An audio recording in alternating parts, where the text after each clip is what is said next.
I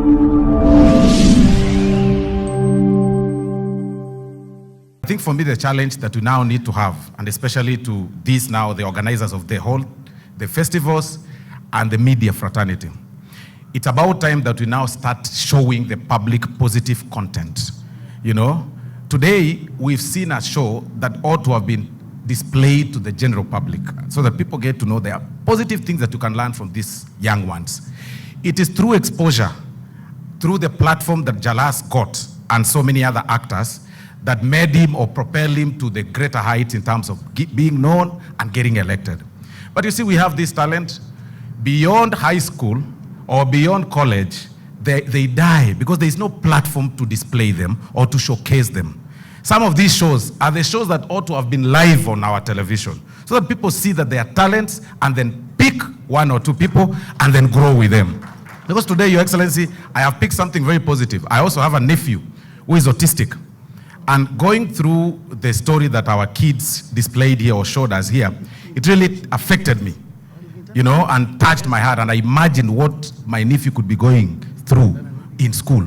In fact, it's through that I felt, these are the kids that touched me. If you allow me, Your Excellency, I think if you allow me, I can give them fare of 100,000 to go back with as they go to Visal Oshual. Because these are the lessons that we need to learn and get to see, you know, the positive stories. And even as we talk about the positive stories, Your Excellency, on national platform, there are also so many other positive stories, even about government, that you also need to be airing sometimes. That today, Your Excellency, we are talking about a positivity of reduction of food prices as far as unga is concerned and other things. We need our media to air that. When it is high, air. When it is low, like now, please tangaza. Mafuta wakati ilikuwa juu, ikiwa juu, tangaza ni sawa. Lakini pia saa hii iko chini, pia tangaza. So that we are able to show that there are positive things. We love our country. Let's push for the positivity of some things and sometimes, you know, suppress the negatives. Ndio zikuwe kando. God bless you. Asanteni sana, mimi naitwa Silvana Zoso.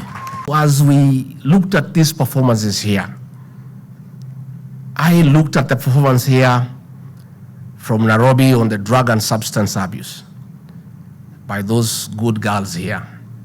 And I want to take this opportunity to ask our producers, our script writers, our directors, Cleover Malala and others, please do for us some great productions on the situation we find ourselves in as a country on matters, drugs and alcoholism. We must communicate to the Kenyan nation through drama, through song and dance, because you understand better what we are saying. I look forward to great productions next year along that line. I am willing from my office, if there are some good productions on drug and substance abuse, to sponsor that or those groups around the country to perform before the people of Kenya, so that they can understand from a clear presentation by our young people on the effects of drugs to our great republic. Sasa hawa watoto wameongea, they have communicated to us. Umeona mtoto denying her own brother, anasema ni mtoto ya maid because hako na condition. When we have children in our homes who have a challenge, you hide them. You don't want neighbors to see them. When your brother dies from alcohol, you don't want to disclose. You want to lie to people that there was no problem. He enjoyed a good life of health until some little complication. Alikuwa mulevi for 10 years. We have seen a girl anasema the brother hamjui, akiambiwa ni wao anasema hapana ni mtoto ya house girl. That's the kind of society we are living in, where you stigmatize your own relatives because they have a challenge. This was a very great festival, and as I've watched those performances, they have really touched me because it's a true reflection of what happens in our society. Let us love other people, even where they have physical or mental challenges. Let us empathize with them Let us accept them the way they are. Let us show them love and compassion.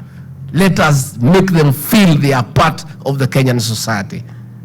Let us not shun them for the challenges they may have. Girls are children. They must be in school, not in marriage. Equally, boys must be in class, not working as laborers. Any form of exploitation of our children, including digital spaces, will be firmly dealt with. We invite the public to work with us in highlighting such crimes for swift action.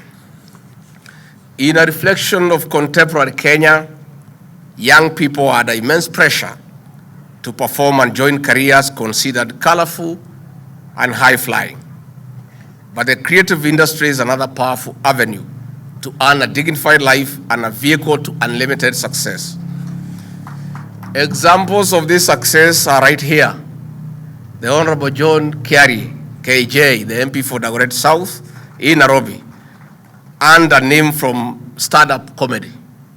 The two-term member of parliament, a former student at Dagoretti High School, is a product of the Kenya National Drama Festival. The Honorable Cleo Malala, the former senator of Kakamega County, and the Secretary General of the ruling party UDA, is a household name in the annals of drama festivals.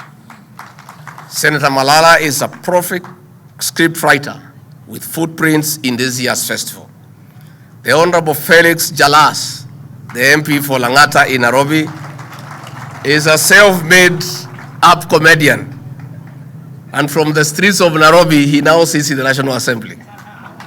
This is how he made his way to fame.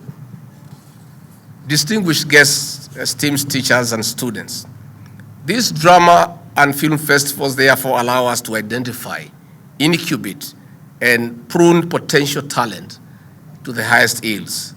It is the epitome of CBC system, where a gifted student in the creative is supported to focus on strengthening their talent to full exploitation. I'm glad that the organizers of this festival have introduced a unique category for junior school. We look forward to more fresh trades that will enrich the festival. We are excited to ignite the creative economy, a sector that was neglected despite its vast opportunities through the Talanta Hela initiative. I'm glad to note that the theme of this year's festival is unlocking opportunities for socio-economic transformation through drama and film. The creative economy contributes 3.1% to the global GDP, with the cultural and creative industry absorbing more youth between 15 and 25 years, the same age bracket as most of those in this auditorium today. 15 years ago, the sector was worth 85 billion Kenya shillings, equivalent to 5.3% of our country's GDP.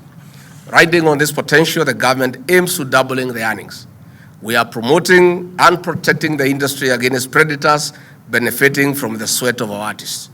Already, the Ministry of Education and KICD have rolled out monetization of drama and film festival content through YouTube and other channels. And this is substantial progress. Distinguished guests, esteemed teachers and students, on this note, I congratulate you all for planting more than 20,000 trees during this year's Drama and Film Festival. This is key to meeting our target of 15 billion trees by the year 2032. I commend the Ministry of Education, led by our very able minister, the Kenya Universities and College Central Placement Services, the Kenya Revenue Authority, the Communications Authority, the KICD, the Kenya National Drama and Film Festival, the county government of Embu under the able leadership of Ses Barire, and other partners for a highly successful festival.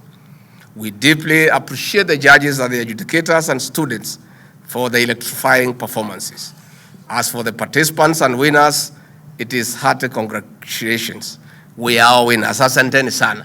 It is exciting to join you for 62nd National Drama and Film Festival here in Embu County. No doubt, I have enjoyed potent performances from Kenya's finest, vibrant and energetic students. We have talent. I'm deeply impressed by the infinite creativity of these youngsters, The creativity is highly thought-provoking. Distinguished guests, esteemed teachers and students, the creativity displayed over the past week has been top-notch. The themes featured are spot on. They mirror our society. Particularly, I'm inspired by how the pupils and students have effectively captured issues that the family unit is facing. Sexual and other forms of exploitation of children, both girls and boys, domestic violence, illicit brews, drugs and substance abuse, a menace that has shattered the family and societal structure, have stood out in this festival. The poisonous, destructive brews and drugs, sadly, have permeated our learning institutions up to primary schools. The radiations have also vividly painted the picture of threats to the socio-economic development of our nation, and by extension, a threat to our very existence. These include banditry, terrorism, and other forms of insecurity. It is impressive that matters climate change and its impact have also prominently featured. The youngsters go further to suggest solutions. We have heard you. We are taking resolute and definite measures.